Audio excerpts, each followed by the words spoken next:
Welcome back to Ladies of Another View, and I want to welcome back to the show Pastor David Lowery, and he's coming out of Chicago.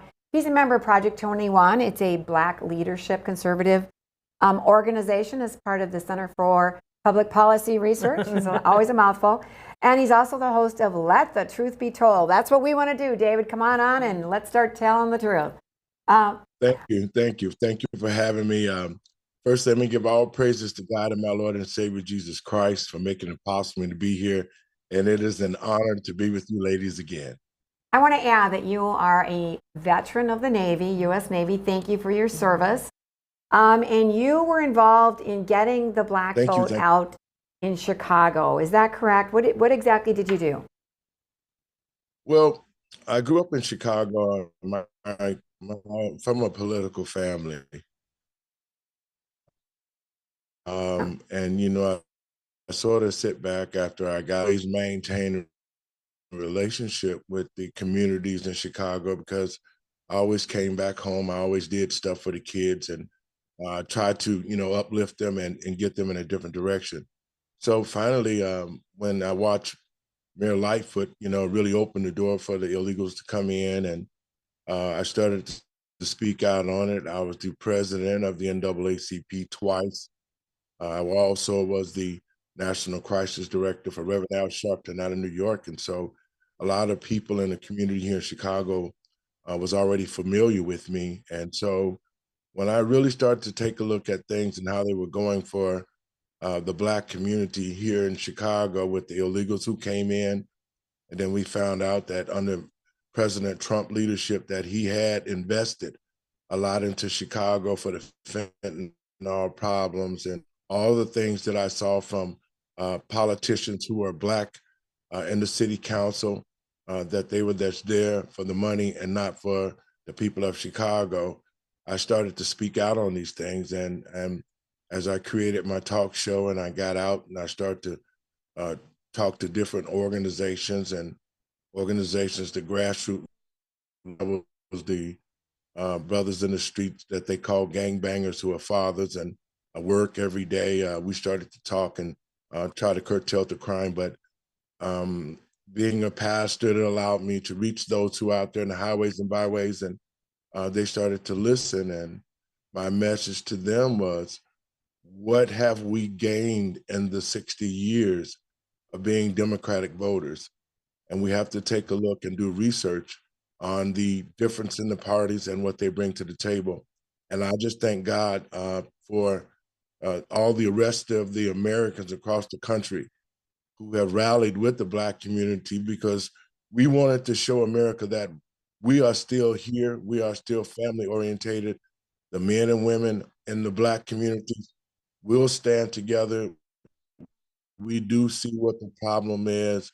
And so we ask that the other races who want to help the Black community get back on its feet, that they come and work with us once we know who the real enemy is. And now America has prayed and God has answered our prayers that we unite, but the Black community heard us, and God heard our prayers, and Black people went to the polls and voted in huge numbers for the Republican Party here in Chicago and in the state of Illinois. Let me just throw up a chart on the increase in the Black vote, especially among Black men in this election for the Republicans. So I don't know if that's too small for you to see, but you can see you start out with the white males and females, and then the Black vote is like 25%, I think, across the country. The 25% in the Black population voted for Trump, and that's a record breaker. Is that correct? Well, it is, because the Republican Party, even though it has not been visible, it does have a small presence in the United States, and we're working to be able to improve that. But here in Chicago, I can tell you, see, what we found out was that the Democrats have found out ways to make it seem like Black people aren't voting. But I can tell you here in Chicago, the entire state of Illinois put up 47% of the vote for Donald Trump in the Republican Party. And so if you look at Chicago, we are the hub really of all the counties. And so I would give downstate maybe about 3 to 4%. But the mainstay of Republican votes came out of Chicago, the city of Chicago, to the tune of 44 to 45%. Wow. That's how the Black people got out and voted for President Trump. And as we know, I do feel here in Illinois, I had groups of poll watchers and supervisors out on the ground, and the numbers were astronomical. And at the end of the night, for the final count, the Democratic poll judges and all of that locked our people out of the final count. So I actually think that the Republican Party turned Chicago and Illinois red, and they skewed the numbers to keep us from being victorious. So Black people are voting better in those numbers now. They've seen that the Democrats are no longer a viable organization for poor people or those who are trying to get ahead. And we're just going to take our chances out here, and whatever the best organization that's going to be for God and who's going to look out for the communities of all Americans.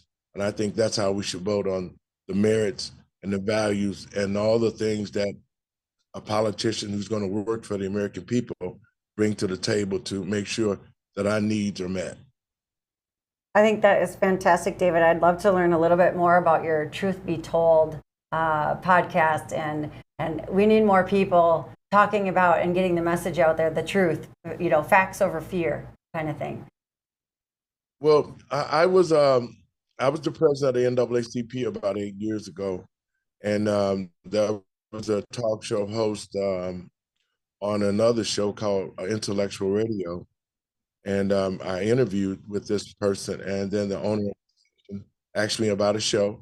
And then a couple years later, I started looking at my own show. I got started, and I got some equipment, and I started to tell the truth during COVID times, and people started to listen, and then they started to do the research and find out what we were saying. A shout out to Mr. Binky, my co-host, who was really instrumental in a lot of things. And you got a guy from the city, you got a guy from Peoria, Illinois, two corn-fed kids out there just talking about the truth, and it caught on. And we're at TECN TV now. We're all across the country.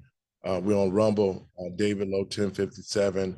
We have Facebook pages, and we're trying to create a new channel so that people can go directly there. But it's just a blessing that God has given us a platform, because it's time for the American people and patriots across this country to be as one.